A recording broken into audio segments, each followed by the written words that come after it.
Hello family, ಎಲ್ಲರೂ ಹೇಗಿದ್ದೀರಾ? ಚೆನ್ನಾಗಿದ್ದೀರಾ? Welcome back to my channel.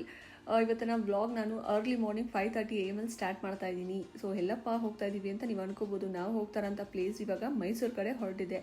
ನಮ್ಮ ಪೈನ ಇವಾಗ ಮೈಸೂರು ಕಡೆ ಆಗಿದೆ. ಸೊ ಸಡನ್ ಪ್ಲ್ಯಾನ್ ಆಗಿದೆ. ಆ್ಯಕ್ಚುಲಿ ತುಂಬಾ ಬೇಜಾರಾಗ್ಬಿಟ್ಟಿತ್ತು ಎಲ್ಲರಿಗೂ, ಫುಲ್ ಫ್ಯಾಮಿಲಿಗೆ, ನಮಗೂ, ನಮ್ಮ ಯಜಮಾನ್ರಿಗೂ ಎಲ್ಲರಿಗೂ. ಈ ಥರ ಊರಿಗೆ ಹೋಗದೆ ತುಂಬ ಗ್ಯಾಪ್ ಆಗಿಬಿಡಿತ್ತಲ್ಲ, ಹಾಗಾಗಿ ಊರಿಗೆ ಹೋಗೋಣ ಅಂತ ಹೇಳಿ ಮೈಸೂರು ಕಡೆ ಹೊರಟಿದ್ದೀವಿ. ಅಲ್ಲಿ ಏನು ಮಾಡ್ತೀವಿ ಏನು ಎಲ್ಲ ಗೊತ್ತಿಲ್ಲ, ಸುಮ್ಮನೆ ಎಂಜಾಯ್ ಮಾಡೋದು, ಹೋಗೋದು, ಫುಲ್ ವ್ಯೂನ ಎಂಜಾಯ್ ಮಾಡಿಕೊಂಡು ಎಕ್ಸ್ಪೀರಿಯನ್ಸ್ನೆಲ್ಲ ಎಂಜಾಯ್ ಮಾಡ್ಕೊಂಡು ಬರೋದು. ಇಲ್ಲಿ ನೀವು ನೋಡ್ತಾ ಇರ್ಬೋದು ಎಷ್ಟು ಚೆನ್ನಾಗಿದೆ ನೋಡಿ ಸನ್ರೈಸು. ಇವಾಗ ನಾವು ಟೋಲ್ಗೆ ಎಂಟ್ರಿ ಆದ್ವಿ. ಟೋಲ್ ಎಲ್ಲ ಮುಗಿಸ್ಕೊಂಡು ಪ್ರತಿಯೊಂದು ವೀಡಿಯೋನೂ ಕ್ಯಾಪ್ಚರ್ ಮಾಡಿ ನಿಮಗೆ ನೋಡಿಸ್ತಾ ಹೋಗ್ತೀನಿ. ದಯವಿಟ್ಟು ಸಪೋರ್ಟ್ ಮಾಡಿ, ಸಬ್ಸ್ಕ್ರೈಬ್ ಮಾಡೋದನ್ನ ಮರಿಬೇಡಿ. ಹಾಗೆ ಮತ್ತು ಬೆಲ್ ಐಕಾನ್ನ ಕ್ಲಿಕ್ ಮಾಡೋದನ್ನ ಕೂಡ ಮರಿಬೇಡಿ. ನಮ್ಮಂಥ ಹೊಸ ಯೂಟ್ಯೂಬರ್ನ ಸಪೋರ್ಟ್ ಮಾಡಿ, ಸಬ್ಸ್ಕ್ರೈಬ್ ಮಾಡ್ಕೊಳ್ಳಿ. ಯಾರ್ಯಾರು ಸಬ್ಸ್ಕ್ರೈಬ್ ಆಗಿಲ್ಲ ದಯವಿಟ್ಟು ಸಬ್ಸ್ಕ್ರೈಬ್ ಮಾಡಿ ಅಂತ ಹೇಳ್ತಾ ಇವತ್ತು ನಾವು ವ್ಲಾಗ್ನ ಸ್ಟಾರ್ಟ್ ಮಾಡ್ತಾ ಇದ್ದೀನಿ. ನೆಕ್ಸ್ಟ್ ಇವಾಗ ಟೀಗೆ ಬ್ರೇಕ್ ತೊಗೊಂಡ್ವಿ. ನೀವು ಅಂದ್ಕೊಂಡಿರ್ಬೋದು ನಾವು ಯಾವ್ದ್ರಲ್ಲಿ ಹೋಗ್ತಾ ಇದೀವಿ ಅಂದರೆ ನಮ್ಮ ಕಾಮೆಟ್ ಕಾರಲ್ಲಿ ತೊಗೊಂಡು ಹೋಗ್ತಾ ಇದೀವಿ. ಒಂಥರ ಡಿಫ್ರೆಂಟ್ ಎಕ್ಸ್ಪೀರಿಯನ್ಸ್. ನಾವು ಇವಾಗ ಮೈಸೂರಿಗೆ MG ಕಾಮೆಟ್ ಅಲ್ಲಿ ಟ್ರಾವೆಲ್ ಮಾಡ್ತಾ ಇದೀವಿ. ನಮ್ಮ MG ಕಾಮೆಟ್ ಬಗ್ಗೆ ಹೇಳಬೇಕು ಅಂದ್ರೆ ಮಿನಿ ಕಾಂಪ್ಯಾಕ್ಟ್, ಸಿಟಿ ಒಳಗಡೆ ಮಾತ್ರ ಯೂಸ್ ಮಾಡಕ್ಕೆ ಅಂತಾನೆ ನಾವು ತಗೊಂಡಿದ್ದು. ಕಂಪ್ನಿ ಹೇಳೋ ಪ್ರಕಾರ ಇದು ರೇಂಜ್ 200 ಕಿಲೋಮೀಟರ್, ಒಂದು ಸಿಂಗಲ್ ಚಾರ್ಜ್ಗೆ 200 ಕಿಲೋಮೀಟರ್ಸ್ ಡ್ರೈವ್ ಮಾಡ್ಬೋದು ಅಂತ. ಸೊ ಇದೊಂದು ಎಕ್ಸ್ಪೆರಿಮೆಂಟ್ ತರ ನಾನು ಫ್ಯಾಮಿಲಿನೆಲ್ಲ ಹಾಕೊಂಡು ಮೈಸೂರಿಗೆ ಹೊರಟಿದ್ದೀನಿ. ನೋಡೋಣ. ನನ್ನ ಗಾಡಿ ಇವತ್ತವರೆಗೂ ನನಗೆ ಕಾಪಾಡ್ಕೊಂಡ್ ಬಂದಿದೆ, ಯಾವತ್ತೂ ಎಲ್ಲೂ ಏನು ತೊಂದರೆ ಕೊಟ್ಟಿಲ್ಲ. ರೇಂಜು ಅಷ್ಟೇ, ನಾವು ಸ್ಪೀಡ್ ನ ಮೇಂಟೈನ್ ಮಾಡ್ತೀವಿ, ಆ ಸ್ಪೀಡ್ ಅಲ್ಲೇ ನಾವು ಕಾನ್ಸ್ಟೆಂಟ್ ಆಗಿ ಡ್ರೈವ್ ಮಾಡ್ತಾ ಇದ್ರೆ ಒಳ್ಳೆ ರೇಂಜ್ ಕೊಡುತ್ತೆ ಗಾಡಿ. ಆದ್ರೆ ಗಾಡಿ ತುಂಬಾ ಒಳ್ಳೆ ಗಾಡಿ, ಒಳ್ಳೆ ರೇಂಜ್ ಕೊಡುತ್ತೆ. ಸೊ ಬನ್ನಿ ಇವತ್ತು ಎಕ್ಸ್ಪ್ಲೈನ್ ಮಾಡ್ತೀನಿ ಎಷ್ಟು ರೇಂಜ್ ಕೊಡುತ್ತೆ, ಎಷ್ಟು ಸ್ಟಾಪ್ ಕೊಟ್ವಿ, ಎಷ್ಟು ದೂರ ಬರುತ್ತೆ ಒಂದು ಸಿಂಗಲ್ ಚಾರ್ಜ್ಗೆ ಅಂತ ಎಕ್ಸ್ಪ್ಲೈನ್ ಮಾಡ್ತೀನಿ. ಮತ್ತೆ ಚಾರ್ಜಿಂಗ್ ಸ್ಟೇಷನ್ ಎಲ್ಲಿದೆ ಎಲ್ಲ ನಾವು ಆಕ್ಚುಲಿ ಗೂಗಲ್ ಅಲ್ಲೇ ಹುಡ್ಕೊಂಡಿದ್ವಿ. ಗೂಗಲ್ ಅಲ್ಲಿ ಹುಡ್ಕೊಂಡು ಎಲ್ಲೇ ಚಾರ್ಜಿಂಗ್ ಸ್ಟೇಷನ್ಸ್ ಇದೆ, ಏನು ಎಷ್ಟು ಚಾರ್ಜ್ ಆಗುತ್ತೆ ಒಂದು ಯೂನಿಟ್ಗೆ ಅಂತೆಲ್ಲ ನೋಡ್ಕೊಂಡಿದ್ವಿ. ಅದು ವರ್ಕ್ ಆಗುತ್ತಾ ಇಲ್ವಾ ಅನ್ನೋದನ್ನ ನಾವು ಮೈಸೂರು ಹೋದ್ಮೇಲೆ ಗೊತ್ತಾಗುತ್ತೆ. ನಾನು ಹೇಳ್ತೀನಿ.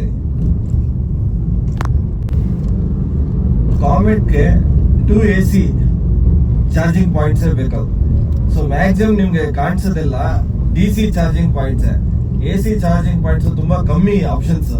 ನಿಮ್ಗೆ ಶೆಲ್ ಪೆಟ್ರೋಲ್ ಬಂಕ್ ಅಲ್ಲಿ ನಿಮ್ಗೆ AC ಚಾರ್ಜಿಂಗ್ ಪಾಯಿಂಟ್ ಸಿಗುತ್ತೆ. ಅದು ಬಿಟ್ರೆ ನಿಮ್ಗೆ ಎಲ್ಲೂ ಸಿಗಲ್ಲ. ಏತರ್ ಕಂಪ್ನಿದೆಲ್ಲ ಇರುತ್ತೆ, ಬಟ್ ಅದ್ ಯಾವ್ದು ಇದಕ್ಕೆ ಸೂಟಬಲ್ ಅಲ್ಲ. ನಿಮ್ಗೆ ಅದು ಬಿಟ್ರೆ ನೆಕ್ಸ್ಟ್ ನೀವು ಮಾಡ್ಬೇಕಾಗಿದ್ದು MG ಸರ್ವಿಸ್ ಸ್ಟೇಷನ್ ಇರುತ್ತಲ್ವಾ, ಸಿಟಿಗಳಲ್ಲಿ ಅಂದ್ಮೇಲೆ ಇದ್ದೇ ಇರುತ್ತೆ. ನೀವು ಮೈಸೂರಲ್ಲಿ MG ಶೋರೂಮ್ ಇದೆ, ಸರ್ವಿಸ್ ಸೆಂಟರ್ ಇದೆ ಆಥರೈಸ್ಡ್. ಅಲ್ಲಿ ನಿಮ್ಗೆ ಚಾರ್ಜಿಂಗ್ ಆಪ್ಷನ್ ಇದೆ, AC ಚಾರ್ಜಿಂಗ್. ಅಲ್ಲಿ ನಿಮ್ಗೆ 350 rupees ಚಾರ್ಜ್ ಮಾಡ್ತಾರೆ. ನಿಮ್ಗೆ ಅಲ್ಲಿ ನೀವು ಚಾರ್ಜಿಂಗ್ ಮಾಡ್ಕೊಬಹುದು. ರೇಂಜ್ ಬಂದ್ರೆ ಒಂದು ಚಾರ್ಜ್ಗೆ ನಮ್ಗೆ 190 ಕಿಲೋಮೀಟರ್ಸ್ ಬಂದಿದೆ. ಇನ್ನೂ ಪರ್ಸೆಂಟೇಜ್ 10% ಇದೆ. ಸೊ ನಾವಿನ್ನೂ ಡ್ರೈವ್ ಮಾಡ್ಬೋದು, ಬಟ್ ನಾವು ಹೋಗಿಲ್ಲ. ನಾವು 190 ಕಿಲೋಮೀಟರ್ಸ್ ಆಲ್ಮೋಸ್ಟ್ ಮೈಸೂರು MG ಶೋರೂಮ್ಗೆ ರೀಚ್ ಆದ್ವಿ. ನಮ್ಗೆ ಸಿಟಿಯಲ್ಲಿ ಇರೋ ಒಂದು ಚಾರ್ಜಿಂಗ್ ಯೂನಿಟ್ ಯಾವ್ದು ನಮ್ಗೆ ಆಪ್ಷನ್ ಸಿಗ್ಲಿಲ್ಲ. ನಾವೇನು ರಿಸರ್ಚ್ ಮಾಡಿದ್ರೆ ಗೂಗಲ್ ಅಲ್ಲಿ AC ಚಾರ್ಜಿಂಗ್ ಪಾಯಿಂಟ್ಸ್ ಕೆಲವು ಮಾಲ್ ಆಫ್ ಮೈಸೂರು ಅಲ್ಲೆಲ್ಲ ಆಪ್ಷನ್ಸ್ ನೋಡಿಸ್ತು, ಬಟ್ ಅಲ್ಲಿ ಎಲ್ಲೂ ಇಲ್ಲ. ನಿಮ್ಗೆ ಚಾರ್ಜಿಂಗ್ ಬೇಕು ಅಂದ್ರೆ ಶೆಲ್ ಪೆಟ್ರೋಲ್ ಬಂಕ್, ಇಲ್ಲ ಅಂದ್ರೆ MG ಶೋರೂಮ್ ಅಲ್ಲೇ ನೀವು ಚಾರ್ಜಿಂಗ್ ಇಟ್ಕೊಬೇಕು. ಸೊ ಬೆಸ್ಟ್ ಆಪ್ಷನ್ ನೀವು ಶೋರೂಮ್ ಅಲ್ಲಿ ಬಿಡೋದು ಒಳ್ಳೇದು ನಿಮ್ಗೆ. Mysuru KSRTC bus stop opposite Maharaja complex ಇದೆ. ಅದರೊಳಗಡೆ ನಿಮಗೆ ಬೈಕ್ ಟ್ಯಾಕ್ಸಿ ಅಂದರೆ 2 ವೀಲರ್ಸ್ ರೆಂಟಲ್ಗೆ ಸಿಗುತ್ತೆ. ಸೊ ಇದು ಬಂದ್ಬಿಟ್ಟು ಮಹಾರಾಜ ಕಾಂಪ್ಲೆಕ್ಸ್ ಒಳಗಡೆ. ಸೊ ಒಂದು ಚಿಕ್ಕ ಎಂಟ್ರಿ ಇರುತ್ತೆ. ಅದರೊಳಗಡೆ ಎಂಟ್ರಿ ಆದಮೇಲೆ ಕೆಳಗೆ ಬೇಸ್ಮೆಂಟಲ್ಲಿ 2 ವೀಲರ್ ಏಜೆನ್ಸಿ ಇದೆ. ಓನರ್ ಹೆಸರು ಅಕ್ಬರ್ ಅಂತ, ಒಳ್ಳೆ ಮನುಷ್ಯ. ಒಳ್ಳೆ ಸ್ಕೂಟರ್ಸು, ಮೋಟ್ರ್ ಬೈಕ್ಸು ಇಟ್ಟಿದ್ದಾರೆ. ಹೊಸದು ಇದೆ, ಹಳೆ ಮಾಡಲ್ಸು ಇದೆ. ನಾವು ಯಾವ ಥರ ಚೂಸ್ ಮಾಡ್ತೀವೋ ಆ ಆಪ್ಷನ್ ಪ್ರಕಾರ ಕೊಡ್ತಾರೆ. ಸೊ ಪರ್ ಡೇಗೆ 600 rupees ಚಾರ್ಜ್ ಮಾಡ್ತಾರೆ ಒಂದು ಗಾಡಿಗೆ. ನಿಮ್ಮ ಒರಿಜಿನಲ್ DL ಮತ್ತು ಆಧಾರ್ ಕಾರ್ಡ್ ಫೋಟೋ ಇದ್ದರೆ ಸಾಕು. ನಿಮಗೆ ಮೈಸೂರು ಸುತ್ತಕ್ಕೆ ತುಂಬ ಒಳ್ಳೆ ಹೆಲ್ಪ್ ಆಗುತ್ತೆ. 2 ವೀಲರಲ್ಲಿ ಆರಾಮಾಗಿ ಈಸಿಯಾಗಿ ಟ್ರಾಫಿಕನ್ನು ನುಕ್ಕೊಂಡು ಹೋಗ್ಬೋದು. ನೋಡಿ, ಇದು ಹೊಸ ಗಾಡಿ ಜುಪಿಟರ್ ಕೊಟ್ಟಿದ್ದಾರೆ ನಮಗೆ, ತುಂಬ ಹೆಲ್ಪ್ ಆಯಿತು. ಮತ್ತು ಹೆಲ್ಮೆಟು ಕೊಡ್ತಾರೆ, 2 ಹೆಲ್ಮೆಟು ಕೊಡ್ತಾರೆ. ಕಂಪಲ್ಸರಿ ಹೆಲ್ಮೆಟ್ ಹಾಕ್ಕೊಂಡೇ ಓಡಿಸ್ಬೇಕು. Thank you. ನಾವು ಮೈಸೂರಲ್ಲಿ ಸ್ಟೇ ಆಗಿದ್ದಂಥ ಹೋಟೆಲ್ ಇದು. ಬನ್ನಿ ನಾನು ರೂಮ್ ಟೂರ್ ನೋಡಿಸ್ತೀನಿ. ಒಳ್ಳೆ ನಜರಾಬಾದ್ ಅಂತ ಮೇಯ್ನ್ ಸಿಟಿಗೆ ಎಲ್ಲ ರೀತಿಯ ಜಾಗ ಅನುಕೂಲಕ್ಕೆ ತಕ್ಕನಂಗೆ ರೂಮ್ ಮಾಡಿದ್ದೀವಿ ಈ ಸತಿ. 2 ರೂಮ್ ಮಾಡಿದ್ದೀವಿ ನಾವು ಆ್ಯಕ್ಚುಲಿ. 2 ಸೇಮ್ ಇರುತ್ತೆ ನೋಡಿ. ಆರಾಮಾಗಿ ಇಬ್ಬರು ಮಲ್ಕೊಬೋದು. ಡಬಲ್ ಕಾಟ್, ಸ್ಪೇಷಿಯಸ್ ಆಗಿದೆ, ನೀಟ್ ಆ್ಯಂಡ್ ಹೈಜೀನ್ ಆಗಿತ್ತು. TV ಎಲ್ಲ ಕೊಟ್ಟಿದ್ದಾರೆ. ವಾರ್ಡ್ರೋಬ್ಸ್ ಇದೆ, ಒಳ್ಳೆ washroom, hot water 24/7 hot water ಬರುತ್ತೆ, ಕ್ಲೀನಾಗಿತ್ತು. ಸೊ ಇದು ವಿಂಡೋ ತೆಗೆದ್ರೆ ಈ ಥರ ಬರುತ್ತೆ ವ್ಯೂ. ಸೊ ಇಲ್ಲಿಂದ ಚಾಮುಂಡಿ ಬೆಟ್ಟ ಆರಾಮಾಗಿ ಕಾಣಿಸುತ್ತೆ. ಸೊ ದೂರದಲ್ಲಿ ನೋಡಿ. ಆ್ಯಕ್ಚುಲಿ ಇನ್ನೂ ಝೂಮ್ ಮಾಡಿದ್ರೆ ನಮ್ಮದು ಕ್ಯಾಮ್ರಾ ಬ್ಲರ್ ಆಗ್ತಾಯಿತ್ತು, ಸೊ ತುಂಬ ಝೂಮ್ ಮಾಡಿಲ್ಲ. ಅಲ್ಲಿ ಬೆಟ್ಟ ಕಾಣಿಸ್ತದೆ, ಚಾಮುಂಡಿ ಬೆಟ್ಟ. ನಾವು ಬೆಳಗ್ಗೆ ಎದ್ದಿದ ತಕ್ಷಣ ಅಲ್ಲಿ ನಾವು ದೇವ್ರನ್ನ ನೋಡಿ ದೂರದಿಂದನೇ ಒಂದು ನಮಸ್ಕಾರ ಹಾಕ್ಕೊಂಡ್ವಿ.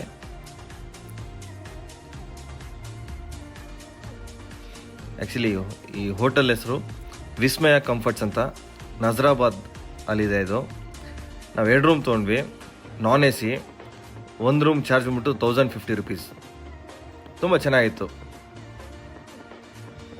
ಸೊ ಬೆಳಗ್ಗೆ ನಾವು ನಮ್ಮ ಬೈಕ್ ಎತ್ಕೊಂಡು ಟಿಫನ್ಗೆ ಹೊರಟ್ವಿ. ಹಳ್ಳಿ ಗೊತ್ತಲ್ವ, ಚಾಮುಂಡಿ ಬೆಟ್ಟ ಹತ್ತಕ್ಕಿಂತ ಮುಂಚೆ ಸಿಗುತ್ತೆ, ತುಂಬ ಫೇಮಸ್ಸು. ಆಲ್ರೆಡಿ 8 ಗಂಟೆ ಇದು ಟೈಮು. 8 ಗಂಟೆಗೆ ಫುಲ್ ಕ್ರೌಡ್, ಅವಾಗಲೇ ಸ್ಟಾರ್ಟ್ ಆಗೋಗಿತ್ತು. ಚೆನ್ನಾಗಿತ್ತು. ನಾವು ಬ್ರೇಕ್ಫಾಸ್ಟ್ ಅಲ್ಲೇ ಮಾಡಿಕೊಂಡು ಆಮೇಲೆ ಚಾಮುಂಡಿ ಬೆಟ್ಟಕ್ಕೆ ಇವಾಗ 2 ವೀಲರಲ್ಲಿ ಸ್ಟಾರ್ಟ್ ಮಾಡಬೇಕಂತ ಅಂದ್ಕೊಂಡಿದ್ದೀವಿ. ಫುಲ್ ರೌಂಡ್ ಹೊಡೆದ್ವಿ, ಮೈಸೂರೇ ಫುಲ್ ರೌಂಡ್ ಹೊಡೆದ್ಬಿಟ್ವಿ. ಅಷ್ಟು ಚೆನ್ನಾಗಿತ್ತು ಮಾತ್ರ. ಡಿಫ್ರೆಂಟ್ ಎಕ್ಸ್ಪೀರಿಯೆನ್ಸ್ ಅಂತಲೇ ಹೇಳ್ಬೋದು. ಕಾರಲ್ಲಿ ಬಂದಿದ್ರು ಇಷ್ಟು ಖುಷಿ ಸಿಗ್ತಾ ಇರಲಿಲ್ಲ, ಅಷ್ಟು ಖುಷಿ ಸಿಕ್ತು ಮಾತ್ರ. ತಂಪಾಗಿ ಆ ವೆದರು, ಆ ಲೈಟ್ಸು, ಆ ಮೈಸೂರನ್ನ ಊರೇ ಒಂಥರ ಸ್ಪೆಷಲ್ಲು. ಏನೋ ಒಂಥರ ಡಿಫ್ರೆಂಟ್ ಫೀಲಿಂಗ್ ಅಂತಲೇ ಹೇಳ್ಬೋದು. ನಮ್ಮ ಯಜಮಾನ್ರಿಗೆ ಹೇಳ್ತಾ ಇದ್ದೆ, ತುಂಬ ಥ್ಯಾಂಕ್ಸ್ ರೀ, ಏನು ನಿಮ್ಮ ಐಡಿಯಾ ಇಷ್ಟು ಚೆನ್ನಾಗಿದೆ. ಏನೋ ಅಂದ್ಕೊಂಡೆ, ಏನಪ್ಪ ಮಾಡ್ತಾರೆ, ಹೆಂಗಪ್ಪ ಮಾಡ್ತಾರೆ ಅಂತ. ಆದರೆ ಲೈಫ್ ಟೈಮ್ ಮರಿಬಾರ್ದು ಇದನ್ನೆಲ್ಲ. ಆ್ಯಕ್ಚುಲಿ ಒಂಥರ ಡಿಫ್ರೆಂಟ್ ಎಕ್ಸ್ಪೀರಿಯೆನ್ಸ್ ಅಂತಲೇ ಹೇಳ್ಬೋದು. ಅವರು ಹೇಳ್ತಾರೆ, ಅದಕ್ಕೆ ಹೇಳೋದು ಎಲ್ಲ ಥರ ಎಂಜಾಯ್ ಮಾಡಬೇಕು, ಎಲ್ಲ ಥರ ನೋಡಬೇಕು, ಬಂದರೆ ತಾನೇ ಗೊತ್ತಾಗುತ್ತೆ ಅಂತ ಹೇಳಿ. ನನ್ನ ಮಗನೂ ತುಂಬಾ ಎಂಜಾಯ್ ಮಾಡಿದ. ಎಲ್ಲ ಥರ ವ್ಯೂ ನೋಡಿಕೊಂಡು, ಲೈಟ್ಸ್ ಆಗಲಿ ಪ್ರತಿಯೊಂದು ಎಂಜಾಯ್ ಮಾಡಿದ. ಅವನಿಗೂ ಇವೆಲ್ಲ ವಸ್ತಲ್ವ, ನಮಗೂ ವಸ್ತು, ಅವನಿಗೂ ವಸ್ತು. ಹಾಗಾಗಿ ಫುಲ್ ಎಂಜಾಯ್ ಮಾಡ್ಕೊಂಡ್ವಿ. ನಾವಿವಾಗ ಮೈಸೂರಲ್ಲಿ ಚಾಟ್ಸ್ ತಿನ್ನೋಕ್ಕೆ ಅಂತ ಹೊರಟಿರೋದು. ಪಟಾಕ ಅಂತ ಹೇಳಿ ಫುಲ್ ಫೇಮಸ್ ಅಲ್ಲಿ. ಟೇಸ್ಟ್ ಮಾಡೋಣ ಅಂತ ಹೇಳಿ ಇವಾಗ ಚಾಟ್ಸ್ ತಿನ್ನೋಕರೆ ಹೊರಟಿದ್ದೀವಿ. ಗೊತ್ತಿಲ್ಲ ಹೇಗಿರುತ್ತೆ ಏನು ಅಂತೆಲ್ಲ ನಿಮಗೆ ನೋಡಿಸ್ತಾ ಹೋಗ್ತೀವಿ. ಫುಲ್ ಟೇಸ್ಟ್ ವೈಸ್ ಎಲ್ಲ ನೋಡಿ ಎಲ್ಲ ಚೆನ್ನಾಗಿದೆ ಅಂತ ಹೇಳಿದ್ದಾರೆ. ಸೊ ಹಾಗಾಗಿ ನಮ್ಮ ಯಜಮಾನ್ರು ಅಲ್ಲಿಗೆ ಹೋಗೋಣ ಅಂತ ಹೇಳಿ ಇಲ್ಲಿಗೆ ಬಂದ್ವಿ ಚಾಟ್ಸ್ ತಿನ್ನೋಕ್ಕೆ. ನೋಡೋಣ ಹೇಗಿರುತ್ತೆ ಏನು ಎಲ್ಲ ನಿಮಗೆ ನೋಡಿಸ್ತಾ ಹೋಗ್ತೀವಿ. ಹಾಗಿದ್ರೆ ಬನ್ನಿ ಹೋಗೋಣ.